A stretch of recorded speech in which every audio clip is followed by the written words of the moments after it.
What's up, A to Z Sports here live on a Monday. Hope everybody had a great weekend, a great Super Bowl Sunday, and we're off and running as the Philadelphia Eagles are Super Bowl 59 champs with a dominant blowout win over the Kansas City Chiefs and Patrick Mahomes. A final score 40-22, but at one point it was 34-0 before the Chiefs put a couple of garbage times touchdowns up on the scoreboard. Jalen Hurts is the MVP, and there's a lot to get to throughout this game. And we're going to ask you guys, what's the biggest thing the Titans can learn from the Eagles' blowout win over the Chiefs in Super Bowl 59? I see Titans Kyle is onto something. Jimmy Evans is onto something. So we'll talk about that as a whole. I know Zach and I had different directions we're going to take our answers to that question, but got to go through that, and we'll also talk about the worst parts about the Super Bowl, whether it was the broadcast, the commercials, the post-game, the halftime show opinions that I'm sure everybody has as well. So, Zach, welcome in. Hope you had a great weekend. The Eagles are Super Bowl champs. My household is very, very happy and was able to go stress-free Super Bowl win for the household. I'm sure Eagles fans in your lives are feeling the same way. So, Zach, let's get this thing off and rolling. We got the age game to wrap up Mondays, as we always do. So here we go. Let's get it going. Yep. Big show today. I struggled yesterday because I wanted both teams to lose. That doesn't help anybody's cause when they're playing in the Super Bowl. And I won out of probably 10 bets that I made. I won one that I put like a $5 DeAndre Hopkins anytime touchdown, but lost 11. If I put 12, I lost 11. That's brutal. That's brutal. Tough scene last night. So, but we digress. We move on. The season has finally concluded. Now there's hope. All 32 NFL teams have hope this morning because their team can win it next year. So a lot to get to. We are broadcasting live on 3 different platforms, including Facebook, YouTube, and Twitch. Lock in right there. Make sure that you like the show, and we'll go through all of that. We will tweet out segment by segment, link by link on our Twitter/X profile at A to Z Sports. So make sure you follow us there. Give us a follow on X at ATOZ Sports. NFL wide coverage is at ATOZ Sports NFL. So make sure you lock in and follow us. We've got multiple handles there. On YouTube, what's going on, YouTubers? YouTube is easy. You need to do 3 things. First, you need to subscribe. Make sure you hit the subscribe button on our YouTube channel. We're over 20,000 subscribers. That's good. We're continuing to climb, trying to make it to 30, 40, 50, and 100,000. So you guys can help us do that. Make sure you like this show. That helps the algorithm, gets more people involved. And ring the bell. Those live alerts make it easy when we go live and when Buck Primetime goes live, whether it's anything that goes live on our YouTube channel, you get those live alerts. So do those 3 things: subscribe, like, and ring the bell for live alerts. Facebook, what's going on? Facebookers, bottom left corner of your screen. Sharing out public. Sharing is caring, and caring is sharing, as we say on this show. So share the show around. We need to pop up in your Facebook friends news feed. So a lot to get to on a Monday morning. Let's get this party started. Yep, let's officially welcome the A to Z Sports here live on a Monday. I'm Austin Stanley with Zach Bingham. We are Nashville's on-demand sports network, going live weekday mornings at 8 Central Time on Facebook, YouTube, and Twitch. Links to the show segment by segment on our Twitter X timeline. Hit us up on Instagram, TikTok, and Threads for more great Titans content. You can also give us that 5-star Google review. There you go, Brian. Brian just beat me to it. 5-star Google review too. That's right. Also, want to make sure we thank our great sponsors because they truly do make this happen and help out all of you. Like our friends at Wilson County Hyundai, make them a part of your new car buying process. Go see them in Lebanon online, WilsonCountyHyundai.com. The Bone and Joint Institute, boneandjointtn.org for the region's destination for comprehensive and orthopedic sports medicine care. TDOT, keeping our state beautiful, and you can join their campaign at NobodyTrashesTennessee.com. And Bart Durham Injury Law, who maybe you saw their Super Bowl commercial if you're local to the Nashville area.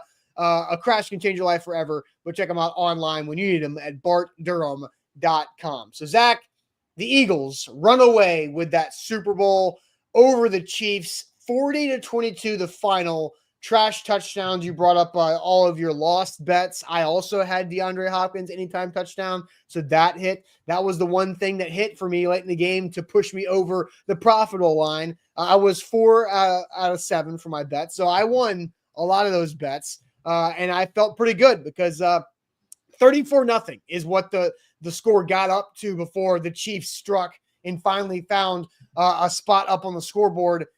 Just your first reaction on that Super Bowl as a whole, because it was wild. Throughout most of the first half, the Chiefs had more offensive snaps than they had total yards.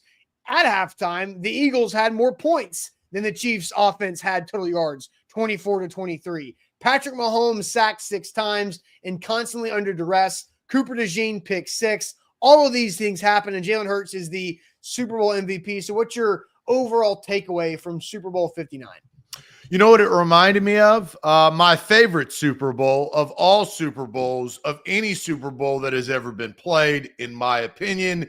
It reminded me a lot of Super Bowl 37 when the Tampa Bay Buccaneers beat the Raiders. Number one offense, Rich Gannon-led Raiders. You had Tim Brown and Jerry Rice. That was back in the day.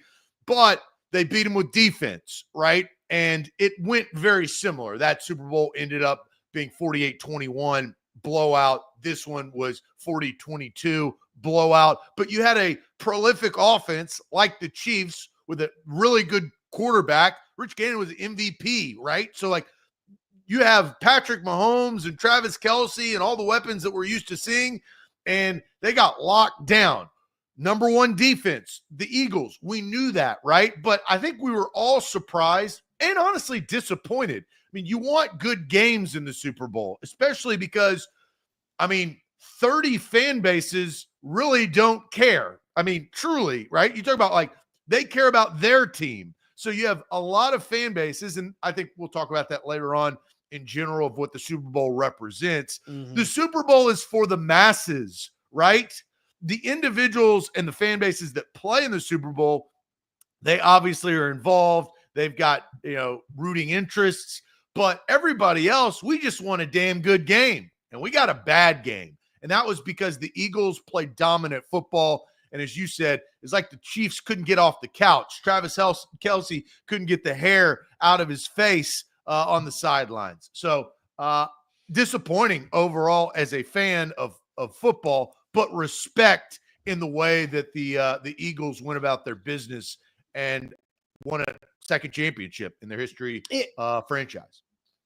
We talked a lot about the college football playoff games having a lot of blowouts early on and how blowouts used to happen in Super Bowls all the time. And that used to be the case. And we've had a lot more closer Super Bowls endings and tight finishes like last year. And the first time the Eagles and Chiefs played was a 3-point game. Last year, there was kind of flirting with overtime. Yeah, right. And so there's been a lot of really tight games, but really the first blowout, they're like, oh, damn, this one team is here and one team is not, since the Seahawks just dominated Peyton Manning and the Broncos in 2013. That was a really early loss by the Broncos and a really dominant win by the Seahawks. It kind of reminded me of that as well when it got up to 34-0. Kind of shocking in a way. But I think in that real quick, because I remember that Super Bowl, just like most, played in New York or New Jersey, the Meadowlands. But yes, giving away points. Peyton gave away points to a very Legion of Boom defense, right? And that dominant defense destroyed the number one offense. A lot of similarities there, right? But when you turn the football over like Patrick Mahomes did, and when you give the other team points defensively, that's hard in general to get back into the game. It's really hard on the world's biggest stage, right? Doesn't mean that it hasn't been done. We all know 28-3. We all know comebacks, but it's really tough in that circumstance. And you kind of felt that wave happen, especially the way that the Eagles play football, because in the second half, the Eagles are good at running the football, just getting first downs and churning the clock. They did that, and they ended up winning the game. But yeah, tons of similarities to other blowouts in the Super Bowl. Yeah, for sure. So I think it's the Eagles are really impressive, right? This is their third Super Bowl in the last 8 playoffs in the NFL. Their roster is phenomenal. Their general manager, Howie Roseman, I don't know if there is an arguably the best GM in football right now, or if he is just the best GM in football right now with all the things that the Eagles have been able to do. And so the offensive line's good. The quarterback plays solid. They have weapons. They've got game changers on the defense. So when we're going to ask this question, we understand the Eagles are built differently than the Titans. You have the best team in the NFL in the Eagles and the worst team in the NFL in the Titans this past year. There is a lot of gap between those two. But I do think we need to ask this question to find out how the Titans can get out of the NFL's gutters and into relevancy again. So, Zach, let's go ahead and ask the question. What's the biggest thing the Titans can learn from the Eagles' dominant Super Bowl win over the Chiefs? What's the biggest thing the Titans can learn from watching the Eagles absolutely dominate the Kansas City Chiefs, getting out 34-0, final score of 40-22? So there's a lot of different options on the table here. I know mine. Zach has his. We want your guys as well. What's the biggest thing the Titans can learn from the Eagles' dominant win over the Chiefs? But first, let me tell you guys about our friends at Bart Durham Injury Law. BartDurham.com is their website. You deserve to be paid for any of those automobile accidents that you go through, because a crash can change your life at an instant, but help is just a click away at BartDurham.com. Your big truck wreck is Bart Durham's fight for justice, and Bart Durham Injury Law has been serving Nashville, Middle Tennessee, and Tennessee as a whole since 1975, when Bart Durham opened the doors, and now his son, Blair Durham, Marine veteran and great Nashvilleian, is running the show, as Bart passed away just about a year ago. But Blair is a phenomenal guy, does a lot of good things in the community. You saw him last night in the first half on a commercial there with a little pup there. So again, if you need anybody to help you out in a time of need, Bart Durham Injury Law is the place to go online, BartDurham.com. A to Z Sports, I've got a new graphic, and I customized the new graphic because we've got to fight fire with fire. And that is getting that Lou Man 5-star special Google review. We got him up there on the big screen.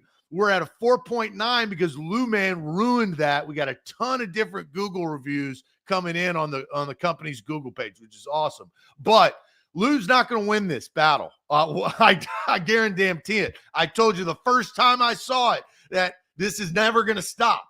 And we're just getting started. Tons of 5-star reviews. Make sure you like the show. We got a brand new graphic there. That Lou Man 5-star special. If you know, you know. And we had some new ones come in over the weekend, by the way, too. I don't know if you checked those out. But all right, so to the chat you go, Zach. What's the biggest thing the Titans can learn from the Eagles' dominant Super Bowl win over the Chiefs? What are you seeing from the chat here?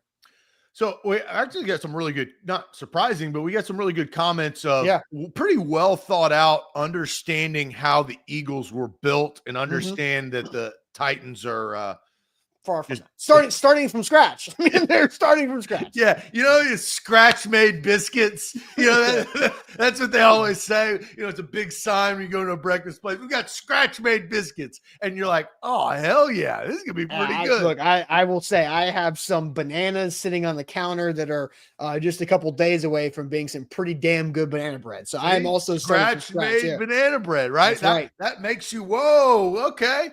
Well, let's build the Titans from scratch.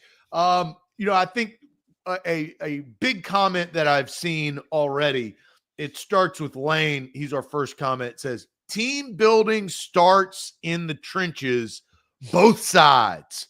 And both sides, the Eagles have, and even, look, they played through some injuries last night and throughout the course of the season, the Eagles did on their offensive line, but stuck true, and Jalen Hurts obviously masks some of that with his legs. But trenches on both sides, and we know the Eagles' defensive line was dominant, has been dominant, is dominant. Hello Lady says trade back, talking about the draft, building the trenches again from Titans Kyle. Eagles have the best and biggest offensive line in the league. There's your theme. Chill Mode says get a QB, get your quarterback, kick into the Kings Productions. and build around that quarterback. Get your quarterback first and build around. That's interesting because that's not what the Eagles really did. Yeah. Is they it? kind of did. Unique. They actually kind of did. We'll go through their draft class. That's actually when they started to. But the Eagles drafted Jalen Hurts when they had a quarterback. Now there were doubts about that quarterback, but no, I mean seriously, if you go back into that, if the instant reaction of the Eagles taking Jalen Hurts in the back half of the second round in that draft, Eagles fans are like, well, we have Carson Wentz. Like that was the reaction from the fan base of wide wasted top 65 pick on a position that you already got a guy in. Well, the results are in, and you can't. I will say you can't trust Eagles fans. They overreact and then they celebrate. They want people fired, and then like that. There are certain types of fan bases like that. Ohio State's like that too, right? Fire Ryan Day. He's out of here. He sucks. He can't beat Michigan. Oh, here's a $12 million per year annual extension. We're going to keep you in here until 2031. So, like, there are some fan bases like that. The Eagles are that fan base. Build your team through offensive, defensive line. Ken says first step, getting rid of fake 8. I don't know whether he's talking about Will Levis or Marcus Mariota. Will Levis, yes. Let's see. Eagles defense shine. So defensively, build their roster wisely. Build depth through the draft.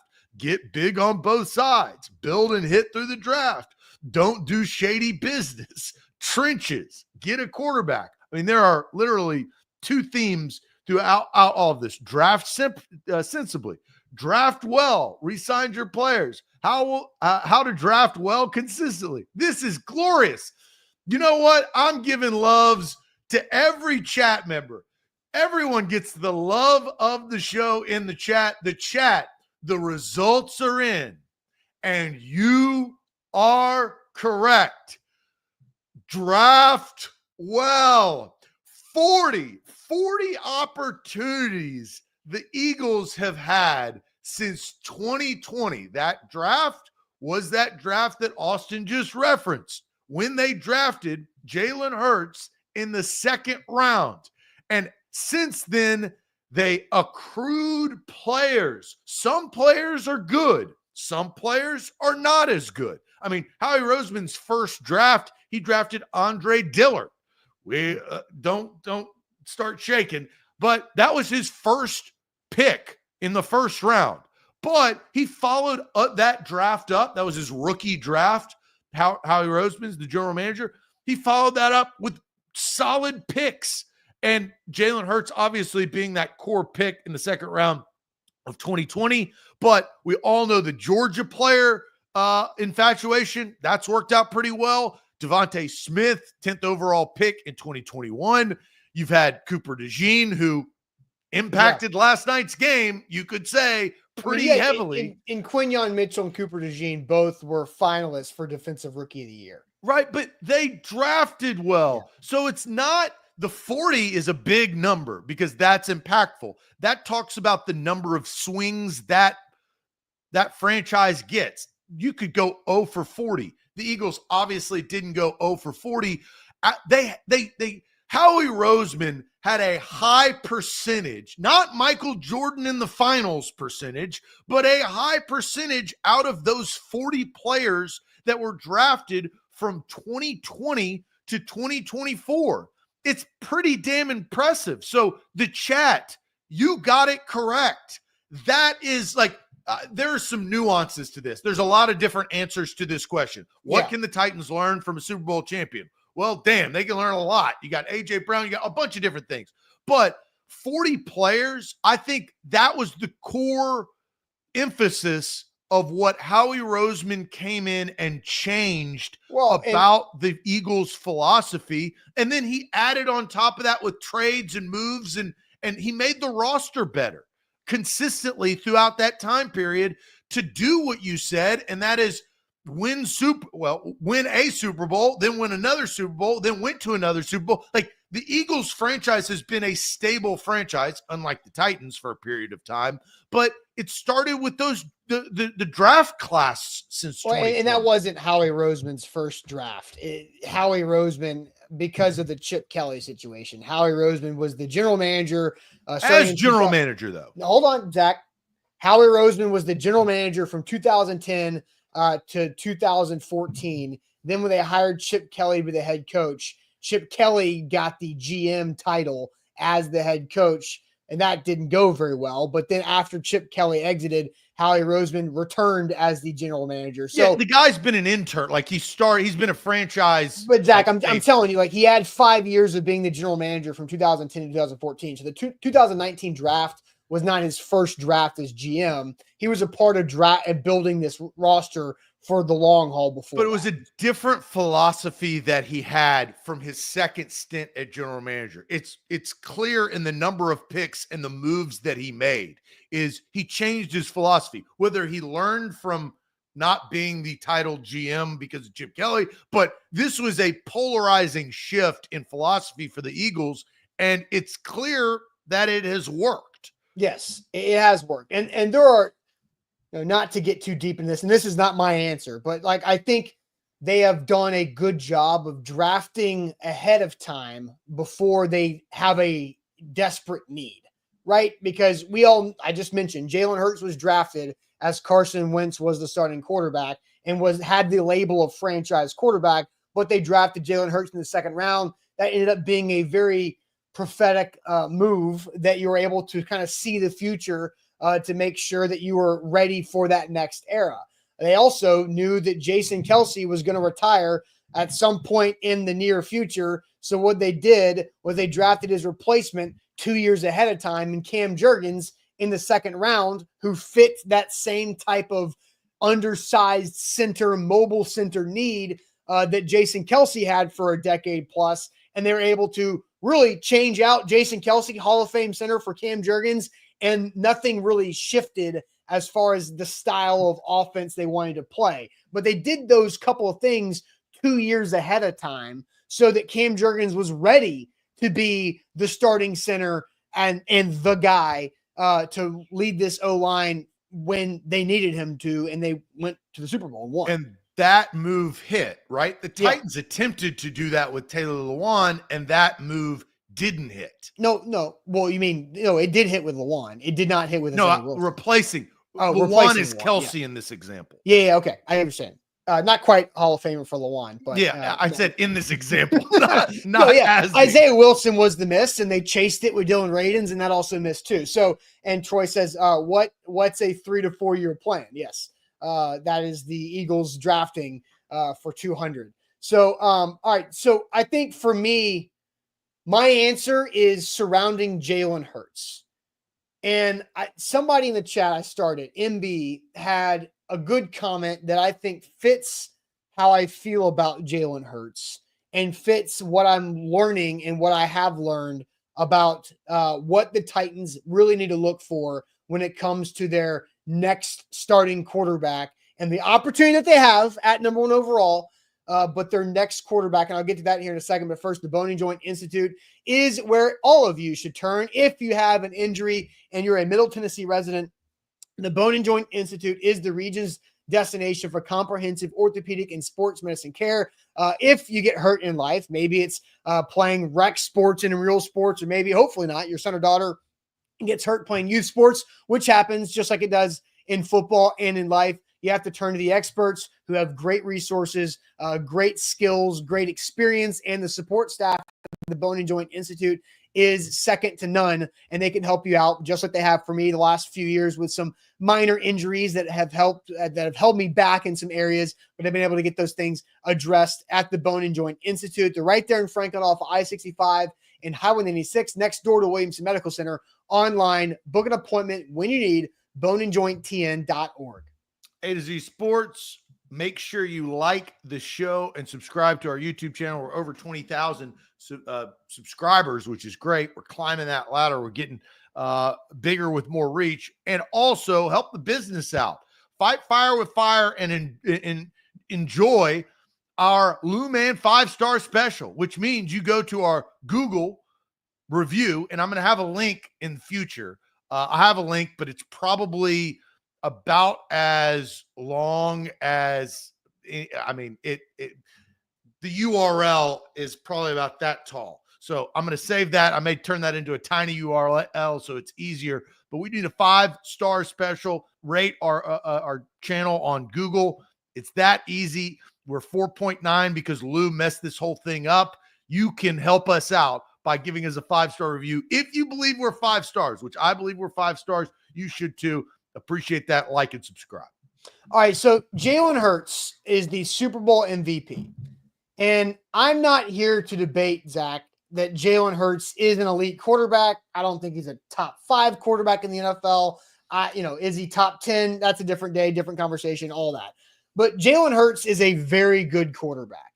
He has been doubted a lot in his life. I was one of those. But Jalen Hurts, I think, has shown what it takes to become a champion and how to handle yourself and how to learn from your experiences. He took Alabama as a freshman phenom to the very end of the national championship game before Clemson ended up winning that game. He gets benched the next year for 2 in the SEC championship game. Alabama wins a title with him on the bench and the sideline. He transfers out. He gets better and he adapts. He's a doubted draft prospect as a quarterback. He's a doubted starter in the NFL with the Eagles once he gets the job over Carson Wentz. And then he's still doubted. Like, people are still like, I don't know if Jalen Hurts is that good or not. So Jalen Hurts is not elite, but he is very good. But I do think he is elite in 2 different areas. He is elite in the red zone. I think you can agree with that. That's 4 straight seasons that Jalen Hurts has double-digit rushing touchdowns, and the easiest bet you could have hit all night last night was Jalen Hurts anytime touchdown, which I took advantage of. Thank goodness that Dotson was down at the half-yard line. But Jalen Hurts is very good in the red zone. He's also elite between the ears. I think how he handles his mental aspect and how he approaches the game of football from a mentality standpoint allows him to overcome adversity, to not let outside noise affect him one bit other than motivate him and keep him driving forward to the ultimate goal. So I think Jalen Hurts winning the Super Bowl MVP is a confirmation of what the Titans must have with their next quarterback. And that's what Brian Callahan told Easton Freeze back in January about the nervous system for a quarterback. It's going to sound a little bit strange, but what's their nervous system like? What is it? What do they look like when things break down? How do they operate when the pocket is muddy? How do they operate under critical duress and critical pressure? Those are the things that I look at. And how does their brain essentially respond? How does their body respond to those stressors when those moments come where you have to throw the football and everyone in the stadium knows you have to throw the football? Mm-hmm. Can you do it? Can you make those throws in those big moments? And that's what separates, I think, all the quarterbacks in the league, the great ones from the guys that are just good. And that's what you look for, is how does their nervous system work under pressure, and can they make good decisions? Can they throw on time? And most importantly, are they accurate?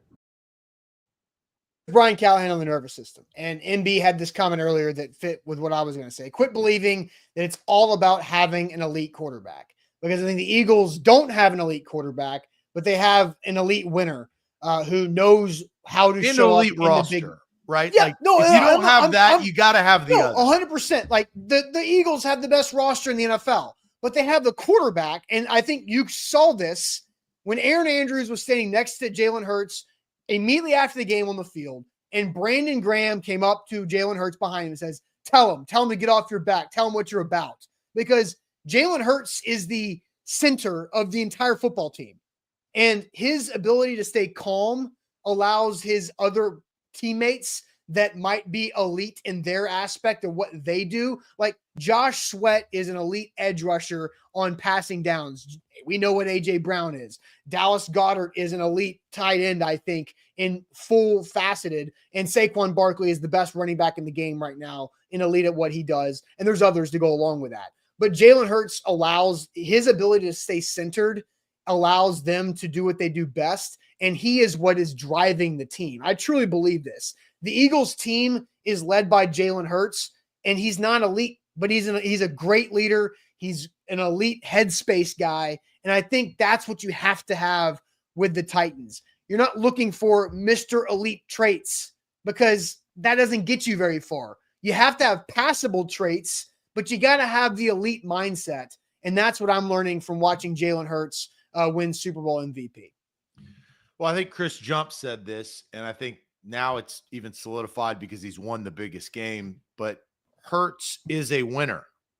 Yeah. And when you say that about a person, they just win. He wins regular season games. He's won playoff games. He now has won a Super Bowl. Like, he wins. He did that in college at, honestly, 2 different places, which is impressive.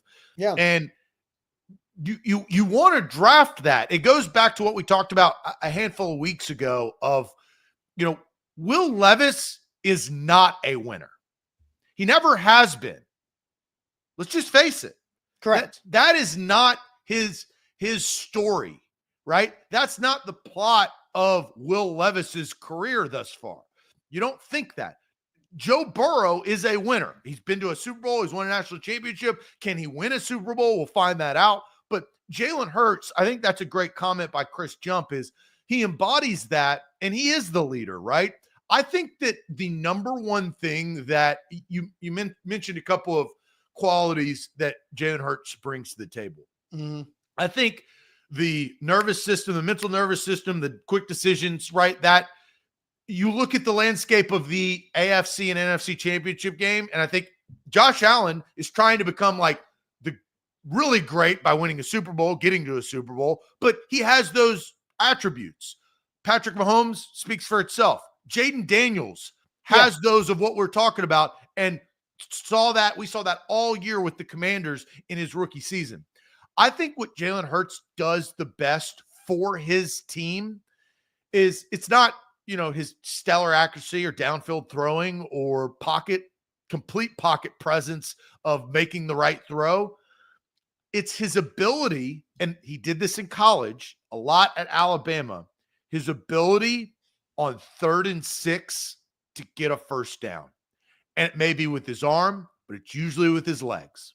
And that extends drives. It helps the offensive coordinator. It helps the offense as a whole. It resets to give your dominant offensive roster more opportunity. That's all you're trying to do when you have a roster built like the Philadelphia Eagles, is more downs, more opportunity to give Saquon the ball, more time to give AJ the deep route to have him make a play. Devontae Smith, give him more opportunity to run a route. Dallas Goedert, more opportunity to pass him in the flats to get 8.5 yards, right? So, that's what Jalen Hurts, I think, does just better than anybody in the NFL. Better than Patrick Mahomes in the sense of with his legs. Jalen Hurts can get a first down with his legs, and it could be 3rd and 1, which is almost a guarantee, or it could be 3rd and 12.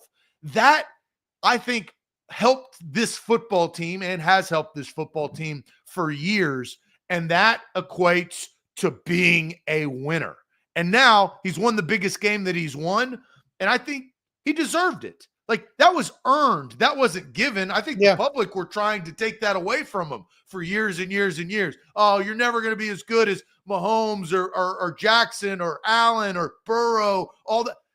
Well, now it doesn't matter because he has the ring, and he was the integral part of attaining said ring. Yeah, Jalen Hurts didn't throw for 3,000 yards this year.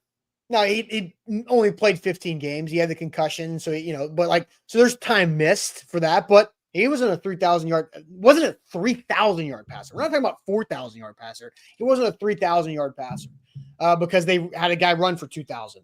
He missed a couple of games. The other quarterbacks threw for a combined 600 plus. So I think that's where you look at what Jalen Hurts is. He is a leader. He is a stable, driven, focused mindset, and that allows his teammates to play free. I want to ask you a question. Okay. Do you see any of that, of what we just said, in Shedeur Sanders or Cam Ward? So that's a super chat came in. Kick of the King says elite in the red zone and between the ears, which is what I said, that Jalen Hurts has 2 elite traits, and it's in the red zone and between the ears. And Kick of the King says Shedeur. I think Shedeur Sanders, I feel confident. It's hard because, right, we're trying to project the draft prospects, right? Can I say for a fact if Shedeur Sanders is elite between the ears? I don't know, but I feel like the guy has enough life experience of being in the spotlight since the day he was born, because he's Deion Sanders' son and he's a quarterback on top of it, and all the different pressures that Shedeur Sanders has dealt with of being good and living up to it. Yeah, I think I feel confident saying Shedeur Sanders is probably elite between the ears at the age that he is currently at, right? With obvious room to develop and grow there. Is he elite in the red zone? That's where I don't have data or, available to me. I think he is probably pretty good in the red zone at Colorado. But he's also a winner. Like, he won at Jackson State at the lower level of college football, transferred. And they, again, going back to what Colorado is, because Colorado was a 1-win team the year before Deion and Shedeur arrived to Boulder. They went 4-8 the first year. Then they went and won 10 games this past season. That's a pretty big flip. They were in the playoff conversation at the end of the year. That is unbelievable. They were playing Thanksgiving weekend for a shot at the Big 12 championship game. And they were a 1-11 team 2 years before program. And so I do think, I feel like Shedeur Sanders checks one of those boxes of elite between the ears. I think he's a better passing prospect out of college than Jalen Hurts was. I feel like that's not a shock to say. I mean, Jalen Hurts was a second-round draft pick and second-round prospect the whole way. So does that answer your question? Well, here, the hard part is the Titans, nor anybody, have the roster of the Eagles, right? It goes back to what Howie Roseman did. And so it's unfair. How many, ifs and buts, beer and nuts. If a certain quarterback gets placed on a different team in a different situation, does he do a lot better, right? That's not how this game works. If you're a really good quarterback, you're going to probably go to a bad team. That's just the draft. It's the makeup of it. It's the system. And so either of these guys, Cam Ward or Shedeur Sanders, are not going to go to a Eagles-built roster. So they're going to have to, play through the muck, per se, for a period of time. Now, can that be expedited? I think the Washington Commanders proved that, yes, it can. From being the second worst team and picking number 2 overall to being in an NFC Championship game, that just happened. So it's not unfathomable. It doesn't happen often. But I think what Shedeur Sanders has shown me, in which I value in this conversation, is he's done more of what I just talked about. Took a bad spot, a bad team, and transformed them into a better team. Not a national champion, not an unbelievable undefeated record, but he has already done what the Titans will be asking him to do, right? Yeah. Cam Ward, and this is not a complete comparison, but I feel like everybody in this conversation of the draft kind of talks about Cam Ward like we all kind of talked about Anthony Richardson. His ceiling is so high, his intangibles, his arm strength, his accuracy, his traits. Right? Traits. Oh, his size, his physique, his ability to shake off, a sack, all that. And I think it may have a little bit of like a little fear built in because of that. They're not the same. So I think the tough Cam Ward, Cam Ward has way more. Cam Ward has way more on tape than Anthony Richardson has currently with his 2 years. Correct. That's why it's not apples to apples. Right. And so I think Cam Ward is I think you can ask the same question about Cam Ward. Is he elite in the red zone and in between the ears? I think you can have that same conversation. I think the harder thing about Cam Ward is that, well, I don't know, actually. I'm kind of thinking in real time, I'm going off of this because Cam Ward has had a very similar journey to Shedeur Sanders. Both were starting at a very lower level of college football and transferred their way up to Power 4 and had themselves in the college football playoff discussion until the very end.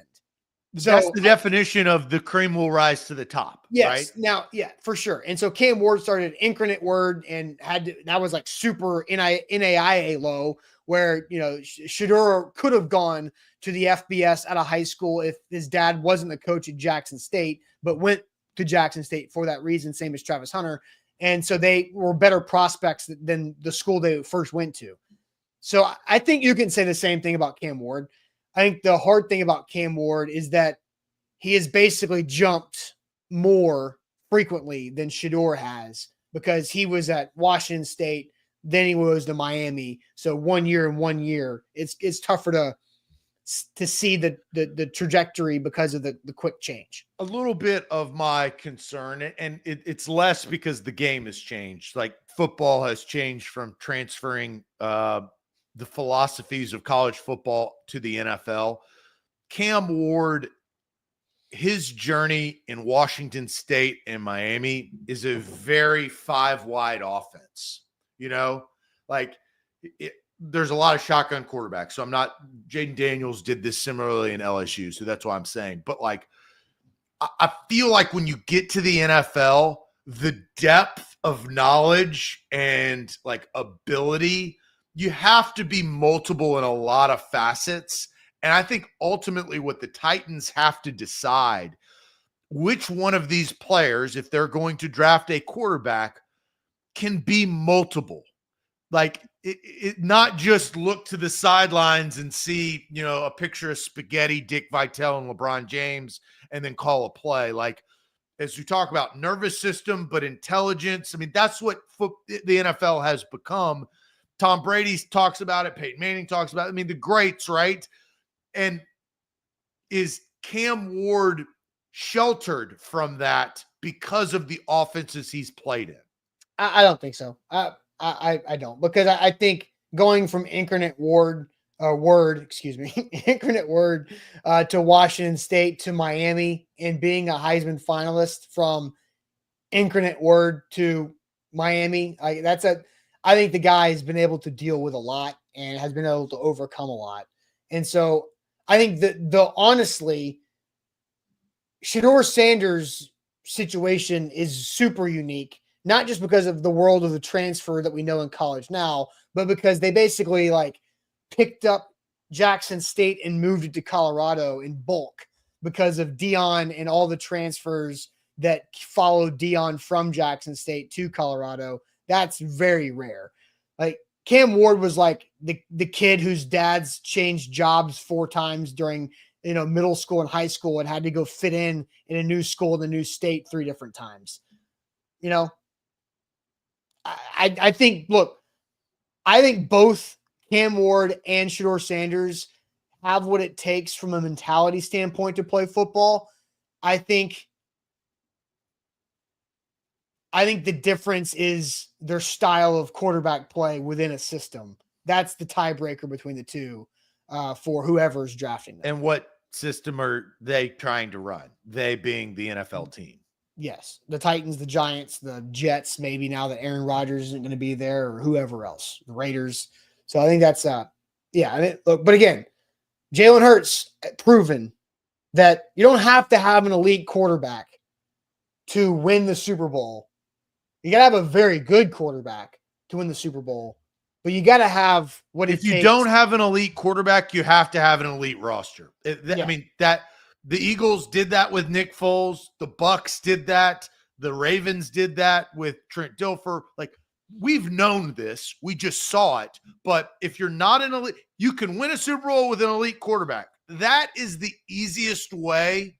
Honestly, as a franchise overall, Austin, sustainability, I'm curious to see how long the Eagles can sustain this. The salary cap will continue to go up, which will help them. But, your roster probably will eventually fall off. If you have an elite quarterback, the consistency of that is more stable for playoff appearances, NFC and AFC championship appearances, Super Bowl appearances, and Super Bowl wins. Find your elite quarterback, and you're going to have to pay him a ton of money, but I mean, they paid Jalen Hurts a lot of money, but it's a lot easier. It's harder to find, but once you have it, it's a lot easier to sustain that than an elite roster like the Eagles we just saw. And maybe, are we seeing it with Mahomes? Are we seeing with Mahomes, the roster with the Chiefs is not as good as it was previously? And they still get to the Super Bowl. Yeah, but the 2 times he's gotten his ass kicked in the Super Bowl, it's because the offensive line can't stop anything, and Joe Thuney was living in Patrick Mahomes' left pocket. I'll take a elite quarterback that will take me there consistently. No, look, yes, but I think Jalen Hurts, we'll see if this is, I don't want to say a facade, but like, how long can the Eagles sustain this setup? It's super impressive. Don't get me wrong. Well, I mean, this is the second Super Bowl appearance in 3 years. I know. And they lost the first one 38-35. It was pretty damn close. Yeah, but the salary cap and these players will continue to catch up to you because they'll continue to want to get paid the most amount of money, right? Yeah, but look, you got to look at we know what the Eagles have drafted the last couple of years. I mean, guys that are cheap for the next 3 years. For the Tyler Steen, Nolan Smith, Jalen Carter, Quinyon Mitchell, Cooper DeJean, and value. It's wild. And you know what? Jordan Davis, too. Right when they draft him during the NFL draft, you sit there and you're like, oh my gosh, how did the Eagles get that guy? How did they draft that player? I mean, we feel it when they draft, and then we see it when they play. Yeah, no, it is our first one of the offseason. Salary cap isn't real. We'll get to that here in a few weeks. All right, A to Z Sports here live on this Monday. Let's talk a little off the field, or maybe just other things when it comes to last night's Super Bowl 59. What was the worst part about the Super Bowl? What was the worst part about the Super Bowl? You guys can take this in a lot of different ways. We'll get to some of the non-main thing aspects of the Super Bowl. But first, T-Dot is doing a lot of things, a lot of work, a lot of hard work, and spending a lot of resources on trying to keep our state beautiful, because Tennessee is beautiful, but there's litter way all over the place.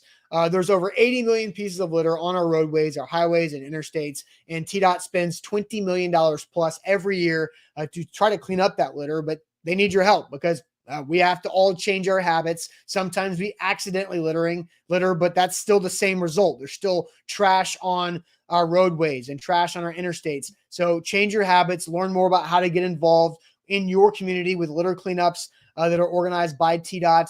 You can also do that yourself, organize a litter cleanup officially with TDOT as well by visiting nobodytrashestennessee.com. That's nobodytrashestennessee.com. You can also just go there, take a quiz about littering, and then save money on tickets to local events. That's a pretty good perk there. Online at nobodytrashestennessee.com. A to Z Sports. Make sure you like the show and subscribe to our YouTube channel, A to Z Sports Nashville. Give the Lou Man 5-star special. That's the Google review. You can go to Google, go to our business page, A to Z Sports. You can just Google that and then give us a review. 5 stars. We're 4.9 because Lou ruined that. Maybe we can get to 4.95. Maybe eventually it will switch over to 5. Who knows? But we're trying to fight fire with fire on our Google reviews. Make sure you like and subscribe as well. All right, Zach, what are you seeing from the chat on the worst part about Super Bowl 59 last night, whether it could be commercials, pregame, halftime, Tom Brady and Burkhardt, postgame, whatever it is? There's a lot of different options that are happening around the Super Bowl, but what are you seeing from the chat so far? Jay's talking about Taylor Swift. I thought Taylor had a great night because we didn't see her a ton because her boyfriend's team was losing, right? And we didn't get to see the, oh my gosh, shocked face, even though she's done this a ton of times, right? Like that's my thing with Taylor Swift. Like she has this face that she's never done this before, even though she has, right? So like, that for me. But I also thought Taylor Swift handled it pretty well. They go up on the big screen. She gets booed. And, I thought that his reaction was pretty good. So watching AJ Brown, that I think was tough for Titans fans everywhere.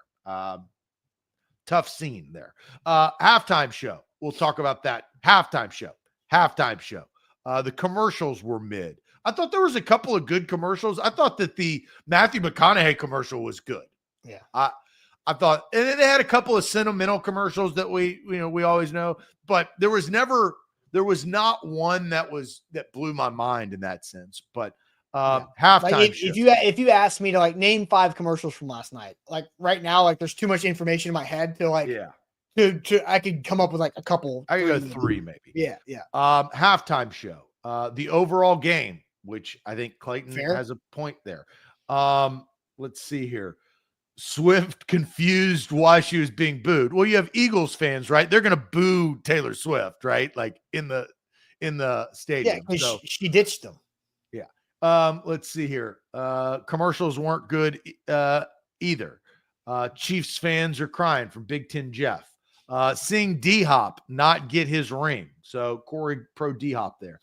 Commercials weren't good. Halftime without a doubt. The commercials. The halftime show. Look, I'll start there because I do think that the chat got this correct. This goes back to what I said. I want to preface this. I am not a massive new age rap fan. So I don't know the game like I used to know the game. So I think that hurts me watching a halftime show like Kendrick Lamar. So that doesn't help things. But that also is the problem. The Super Bowl is for the masses. Like I said, these are fans of football. These are not fans of football. These are 30 other teams not cheering for the teams that are playing, right? The halftime show should embody popularity. Kendrick Lamar is very popular, don't get me wrong. But also what Kendrick Lamar needed to do was gain fans. That's your opportunity. They don't pay the halftime performance for a reason because of exposure. But I thought it was bad. He didn't have any wardrobe changes. The stages and the sets didn't change, and there wasn't sharks dancing or people flying from the top of the stadium. There wasn't a crazy set like Rihanna did that were hovering above the field. Like, he didn't have a bunch of great guests, right? Serena Williams dancing is not a great guest, right? Like, I thought this was, and I know this gets thrown around a lot, but like comparative of other halftime shows, and I've seen them, a lot of them, that was a bottom 1 or 2 halftime show. I think if you know the details and the nuance of, if you're in the loop on what the album was, then you thought it was awesome and you loved it. If you know the songs, then you loved it and you thought it was great. Like I'm not in the loop like you said you aren't either. I think he doesn't have enough known songs. He does. No. His catalog is not wide enough known. It doesn't mean that he doesn't have great hits. No, it was like the performance was for a niche audience. And that's not what the Super Bowl is. You know what? Dr. Dre in LA a couple of years ago, rap, brought out a ton of guests. Awesome. I thought that was a top 5 halftime show. Right, because it was more energetic. Because it was bigger. He has a catalog. And a known catalog is valuable. Okay. He does have a known catalog. I think the message was very specific, and the message was there was a lot of subtleties within the performance that I think is. I think it's probably something that's better if you go back and watch it a couple different times. But look, I understand what you're saying, that the halftime show is for entertainment, loud, big, get people going, high energy. And it was different than most halftime shows. It wasn't entertaining. What was entertaining about it? Because you weren't in the loop. because you weren't in the loop. Again, what I did, I went back. I will be honest. I went back and I searched the internet because there are Easter eggs in what the Drake beef and all that. So I did try to learn what I did not notice in the moment, right? And there were underlying messages within the performance. I get that, right? And that resonates with certain people. But I go back to the halftime show of the Super Bowl is for the masses. It's 180 million people I get watching. it, but Zach, I think that's not what that halftime show was. The point of that halftime show was subtle or not so subtle symbolism about what the masses are usually given. Like, I think that was the point of it. But the show wasn't entertaining. That's why I said I understand that, Austin. I agree with you. I understand the point of it. Okay, I get it. That's not blind on me. But it also needs to be entertaining. And I didn't find it entertaining. And again, the catalog is not as good comparative as what we saw, again, 2 years ago. If you want to compare Dr. Dre to Kendrick Lamar, Dr. Dre kicks Kendrick Lamar's ass as far as the halftime show is concerned. Do you agree or disagree? I understand. I understand what you're saying, and agree or disagree on that? I love the Dr. Dre halftime. That was probably my favorite because I love that era of rap. That I don't listen to music now. I just don't. Like, it's just not my lifestyle. I don't listen to music, but like this. It's something that it probably did go over a lot of people's heads. And I get the point that the Super Bowl halftime show generally is more for the broad audience and to be loud, big, rhythmic, flashy, showy, entertaining. But this they went a different lane. And I think it failed. I don't think it failed. So this is where does this rank? I mean, this is a bottom 5 halftime show in the last 20 years. In your opinion, I don't think it failed though, because I think. Do you think it's a bottom 5 halftime show in the last 20 years? Just like I said, I can't recall commercials. I don't remember who did it last year, to be honest. Like, it's hard to say what you're saying if you can't stand on what it is. You've seen them all. No. I'm not trying to compare it to I honestly don't remember who did last year's. I remember 2020 was the COVID year, was the weekend, right? But I don't remember last year's. I don't remember 2 years ago. It's just not my thing. Oh, Easton's texting me saying Usher was last year. So, okay. Usher, and that was great. Yes, because it's a poppy thing. Like, it was a performance. This was a on purpose curveball. Like, that was the point of it. And that's why I said, I think the curveball missed. Ball, not a strike. Ball. That's my opinion. That's why I think the game obviously was not good. And then a halftime show that, in my opinion, wasn't good makes for a bad Super Bowl. I can understand in hearing the argument that the Super Bowl halftime show and that performance maybe aren't good fits, but where else do you get the audience size and attention to put that messaging other than the Super Bowl halftime show? It's the most watched concert in the world, right? I know. So if you're I thought that the show could have done a lot more, and it didn't. That's what I'm saying. I get. There's a lot of facets to the halftime show. It's not just the music, right? But you have to have a deep catalog. You have to be entertaining. You have to be a known commodity. You have to have a show. I mean, people go to concerts for not only the music that gets them there because they enjoy listening to it, but instead of listening to it on Spotify, you're seeing it. This entertain, Lamar, right? I think most people can agree Kendrick Lamar is better when you're in your car blaring the music, rolling down the street, than he is maybe at the Super Bowl halftime show. But I don't think it was a bottom 5 or a bad overall Super Bowl halftime show. It was that's your opinion, and that's my opinion. But I think it was a lot of people's opinion. Okay. You're always going to get the people that say, "Hey, that was a good halftime show." Right? There's going to be so many people's aunts on Facebook today that are pissed about the halftime show just because there was last year, the year before that, the year after that. But next year, let's compare them to the last 5 years. I thought, and this is the public perception, Rihanna Usher and Dr. Dre, in those 3 examples, got really positive feedback reviews from their halftime show. There was not the weekends because it was mainstream. weird. Because it was mainstream. Well, and the whole 'cause it was purpose of this was to entertaining. not be mainstream. No, because it was entertaining. You can't miss on too many check marks. You have to at least check some boxes. Okay. I get the underlying, again, innuendos. I understand that. All right. But I think we are no longer moving anywhere. We're just running on a treadmill. So let's keep moving forward. That was the worst part about the Super Bowl, in my opinion. Yeah, I thought you were going to go with Terry Bradshaw's post-game stage performance because that was also bad. That was bad, but it wasn't as bad as the halftime show.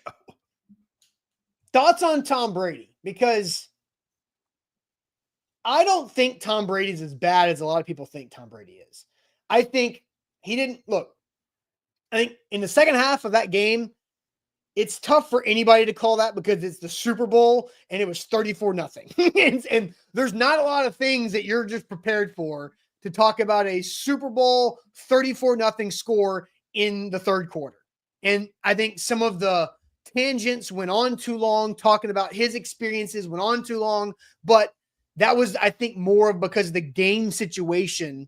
They had to do something to add context to what Mahomes was feeling and what Tom Brady has been through before. But I think overall, Tom Brady got a lot better from his first game, week 1, through his first year as a broadcaster.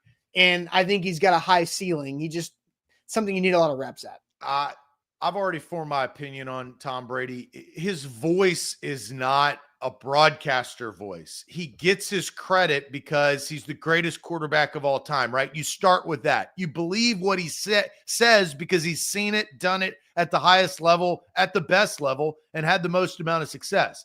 It's like, but I compare Tom Brady broadcast career really like Nick Saban. Nick Saban comes in, I trust him.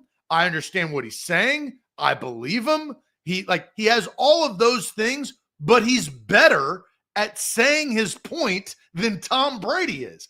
Tom Brady, in my opinion, is a C- color commentator. I don't think he'll ever, in my opinion, get up to an A. I think that's impossible. You have to start higher to get to that point. I think probably the highest that he could ever get up to is maybe a B-, maybe a B. He just doesn't have the voice, and he stumbled over multiple words. That happens. He's human. I get it. But I don't seek his voice out. And I trust him. It's because it's new. And Daniel brings something up I was going to start off. Romo started as an A+, but plummeted. Right? Right. I think we can all agree with that. I think Tom Brady has the ability to really ramp up in his broadcasting career. I think his ceiling is high because I think he's going to work at it.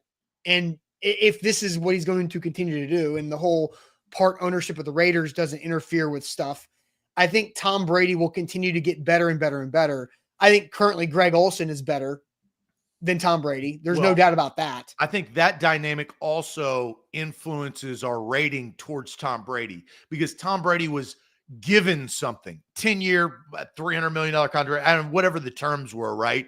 And we started to get used to Greg Olsen. I thought Greg Olsen struggled mightily when he first started, but I saw progress in him. And then all of a sudden he gets out. You're now to the B and C team, and Tom Brady's coming in. And I think that impacted probably because we saw that happen in front of our eyes. Yeah, well, and I think I think it's like athletes that are now doing this more often. They've been doing a completely different training set for 20 years, 30 years. And now they're entering an industry where people next to them have been doing this training for 20 or 30 years, like Kevin Burkhardt. Right? The preparation of being a broadcaster is very intense, and knowing how to react and what the moment needs and doesn't need, and how concise, you have to be super concise when you're doing color commentary, and it goes a lot faster than you expect every time. And that's where I think Tom Brady's biggest room for growth is being more concise and using his time wisely, because I think he tries to be overly concise, he's overly simplified. I think that's his current situation. I think his biggest problem that it goes back to his voice is on these stages in big time games that mean everything. And even in the regular season, you have to come down to the fan a little bit and have that excitement and inflection in your voice at the right moment that is completely organic and natural. And you know what, I don't Zach? think he can do that. Because Tom Brady is more like he's even keeled. And What makes him great, right? But not at broadcast. Because who we just talked about was A+, was Tony Romo, right? Who is Mr. Enthusiasm. Man, I can't wait for this game, Jim. And he was like a kid watching football with all of us, And then it got really annoying because he became a caricature of himself too fast. But that authenticity of boyish energy and enthusiasm that Tony Romo started it with, on top of having the quarterback knowledge that he had and being so recently out of the game, that's what made his start awesome. I think Tom Brady's start was lower, but I think it has the ability to climb. Well, he'll get opportunity. So we'll see. We'll watch the climb. Yes. My worst thing about the Super Bowl, and this really hit me yesterday more than it ever has before. Man, it's a long wait until like 5:45 p.m. Central Time. Like, there is a lot of day until the Super Bowl starts. And yesterday, I really felt it. And I don't know why yesterday I felt it more than every other year, because it's been the same time every year. But for me, the worst part was waiting for it, because I was like, do I need to take a nap? Like, it was just like I had errands to do, things to set up. And then I'm like, God, this is taking forever. And so that was a new experience for me. And I don't know why. I think because I felt that a little bit. I was smoking wings on a grill that I got. So I was occupied on that. Yes, you've planned your day before the time. I didn't. I had extra time. I didn't know what to do with my hands. For us, NFL junkies, our Sunday for the last 20 weeks has been the same. You get up, you start your morning, and you get all of your stuff done before 11 a.m., 12 a.m. kickoff, right? It's a huge difference between 11 a.m. and 5:30 p.m. Yeah, I've usually about to finish watching my second slate of games by then. I've watched so much football up until 5:30. I mean, thousands of snaps, overall. Yeah. And so I felt that too, just in like all right. But I did like 5:30 is good, and the game moved because it wasn't just the type of game that happened. It was over by 9:30, and I like that. It was over before then.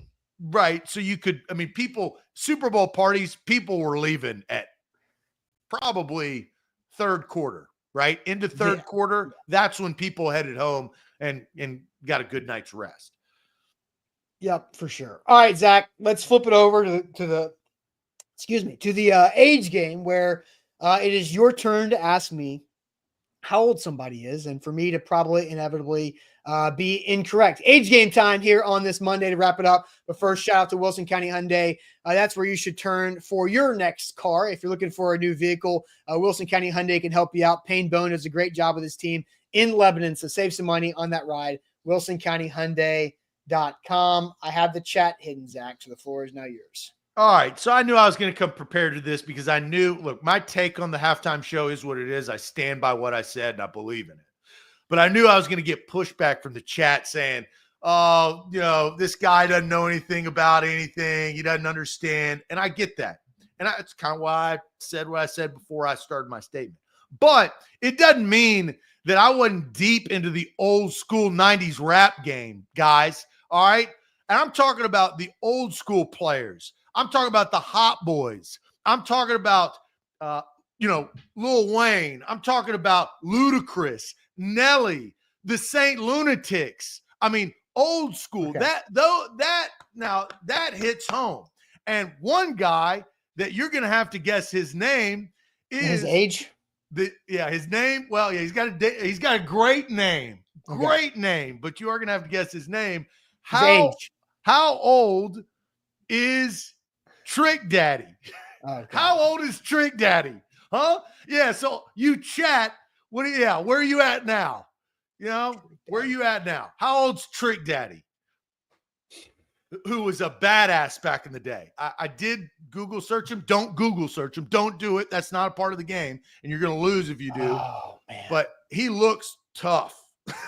And I ain't meaning that as a compliment, as like hard or streetwise. He first picture that showed up looked tough. So I remember when Trick Daddy's "Let's Go" with when he sampled Ozzy Osbourne. That came out during my my LimeWire phase. So that was like 2002-ish, 2003 maybe 04, 03, 04. And I don't know how old Trick Daddy was at that point. So that's not going to help me all that much, but that was over 20 years ago. Man, Trick Daddy. Let's say if Lil Wayne is 42, which I got right last week, Trick Daddy's going to be at least, let's see, if he was,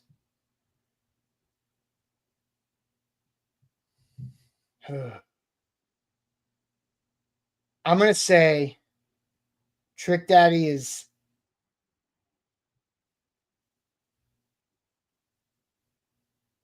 61. Final answer. 61 final answer. You're locking it in. Yep. That's my answer. Wow. 61. All right. Trick Daddy. Trick Daddy's real name is Maurice Samuel Young, a.k.a. Trick Daddy. And if you know anything about Trick Daddy, you know that he is a Miami boy from Florida. Dade County, 305. A lot of great rappers have come from the state of Florida.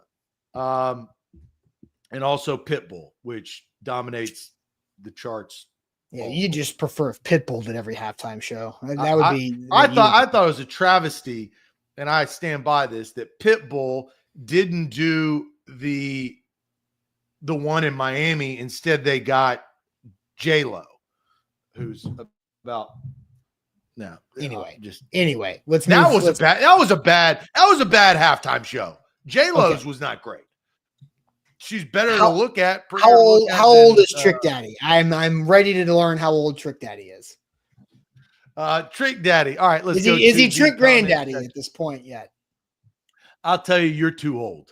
You're way too old. Damn it. Preston, 47, wrong. 54, no, that's wrong. Darius, 54, wrong. You guys are closer than Austin was. 53, Dre, wrong. Burning Devil, 55, wrong. 50, close, but no cigar there, Noah, wrong. 56, wrong. 60, wrong. 56, wrong. 56, wrong. Luman, 5-star review fail right there. 62, he's old. He went older than you went. That's wrong.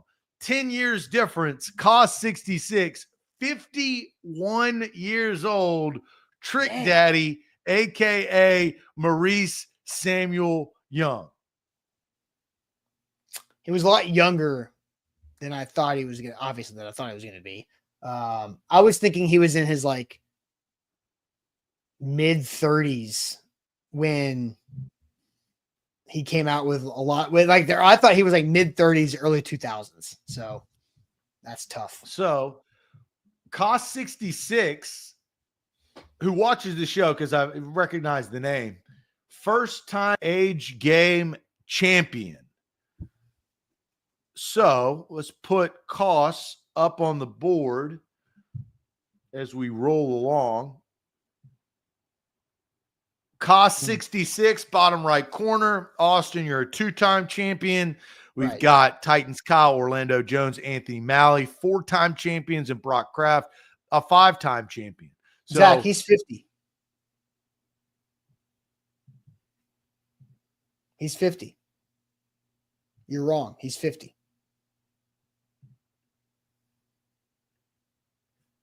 when you Google it, it says 51 years old.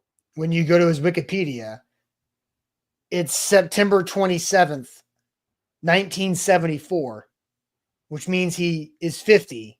Well, And it will says be 50. 1973 on Google. Wikipedia, anybody can change that. He's 51 years old. Look, I do my research. Let's see here. We'll put it up on the board.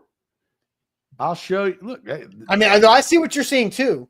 we're equal opportunity here. But he's got he's got different birth years. September 27th is his birthday. Yeah, but this is Google. Look, I mean, Wikipedia, even bottom right corner. No, I know, but I know. But I found multiple areas that say he's 51. Okay.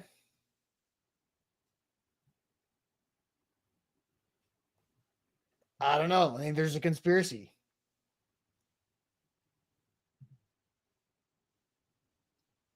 AI says he's 49. It says Dre.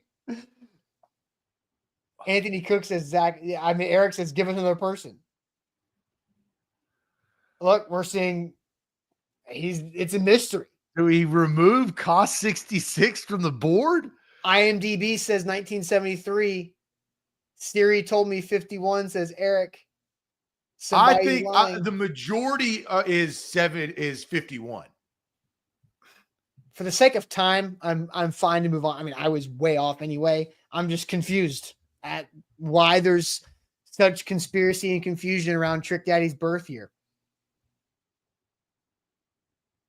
Now somebody's gonna be pissed in the chat who said 50. Well, you know what we'll do? There's always a solution. And co-champions. No. This is just the way that it's got to be. You're gonna put an asterisk.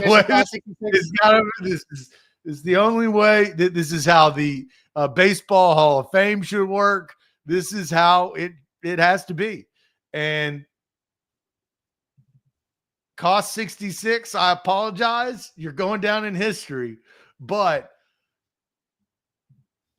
you now have an asterisk by your name in the bottom right corner. So if you know, cost 66, we're in question. It's debatable. It's under review, but you have an asterisk now on the board. I think that's great because like a year from now, somebody's gonna be like, why is there an asterisk next to that one guy's name? Trick Daddy. Trick Daddy. We don't know how old Trick Daddy is. That's why. We will all remember. If you know, one of those things. There you go. That is it for wait. Do we have dang it, we do have some super chats. That's my fault. I didn't see him earlier. That Z71 guy. At what point do you stop talking about QB at 1 when both QBs this year were drafted in the double digits? I mean, 10 versus 52 or 53. I mean, if you have the right quarterback at 1, you don't pass on them. Yeah. And there have been number 1 overall quarterbacks that have won the Super Bowl. So it's case by case. Yeah. True Hype. What artist nowadays has that big of a catalog? Artists aren't like they used to be. True Hype. I love this comment. I think that's a solid comment. I wasn't, you go popularity because it has to be over time. It can't be new. Again, the pop superstar, probably the most popular right now, or have had the biggest year, like Sabrina Carpenter, which is pop. That you want to do that, but she doesn't have the catalog, right? Like you have to have longevity. That's why Usher and Rihanna, and I mean, even The Weeknd had a lot of hits by the time that he. Kendrick has a deep catalog. He does. Like he's been around for a long time. I just think Not number, but okay. Let's, and again, I don't have a side of Drake versus Well, Kendrick. I think the I'm fact not. that Kendrick won multiple Grammys for a diss track is objectively hilarious. Well, the Grammys are so useless that It's still funny, Zach. It's still funny. It's it still doesn't funny. mean anything. It's hilarious. It is doesn't what mean it anything means. because It's the funny. award is a joke now. Zach, but it's funny. You know that. That's funny. Drake has a more popular catalog than Kendrick, right? What mainstream popularity, right? Yeah. So again, I'm not a referee in that beef. I have no sides, so I don't necessarily care on that. But you're right. I mean, it's a good point. Like, you got to really look at who has the catalog and who's willing to do it. All right. That'll be it for us on this Monday. Make sure you hit that like button, subscribe to the YouTube channel if you haven't already, like the Facebook page if you haven't already, and also 5-star Google review for A to Z Sports. If you can, that would be fantastic. And we'll see you guys tomorrow morning on the show. We'll get back into Titans draft season in full-fledged. Buck Rising will be live tonight for A to Z Sports Primetime at 7. We'll catch you guys later on. Appreciate it as always. Adios.